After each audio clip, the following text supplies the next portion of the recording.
été pendant des années infographiste, j'ai travaillé en radio aussi pendant longtemps. Et pour faire court, j'ai fait les Beaux-Arts à l'île de la Réunion, au port. Et c'est là que j'ai découvert la photographie. Donc je dirais, voilà, pour moi c'est une nouvelle naissance. Peu à peu, je m'aperçois que le processus créatif est important.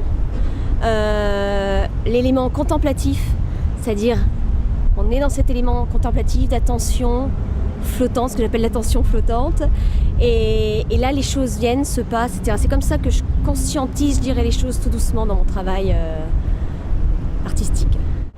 Alors, c'est d'abord parce que je connais un des pâtissiers et que ça m'intriguait de savoir qu'il y avait à Bourg-Murat un labo de pâtissier au fin fond de la Réunion, là-haut. Ça m'a intriguée, voilà. J'ai découvert, c'est pas simplement un pâtissier, un chef pâtissier ou deux chefs pâtissiers, c'est vraiment une équipe.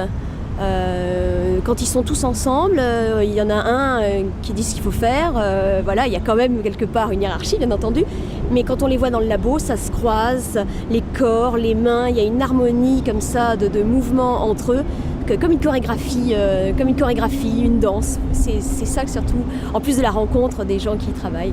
Un exemple, c'est vrai que je peux être aussi bien dans la photographie plasticienne qu'à la limite du documentaire. Là par exemple, j'ai commencé un travail sur les ravines, mais pas n'importe quelle ravine, les ravines où les gens passent, où les gens sont présents, ou en tous les cas où on sent cette présence.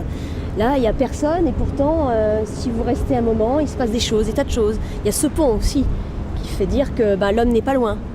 Ça m'intéresse, cette espèce d'endroit où on a la sensation qu'il ne se passe rien et pourtant, c'est pas le cas. Une richesse ici à La Réunion, une richesse du milieu artistique. Voilà. Il y a énormément d'artistes, il y a des gens qui font des choses très différentes et ça c'est très intéressant pendant 3 ans d'avoir visité tout ça. Je dirais que dans des références un peu plus anciennes, il y a Shanna et Robert Parker Harrison pour leur imaginaire, au sein toujours de l'élément naturel Parker Harrison. Et également Dominique Gonzalez-Fuester, qui a ce travail comme ça d'être pas directement directement sur le sujet est toujours un peu plus loin. Et elle fait de la vidéo et de la photo.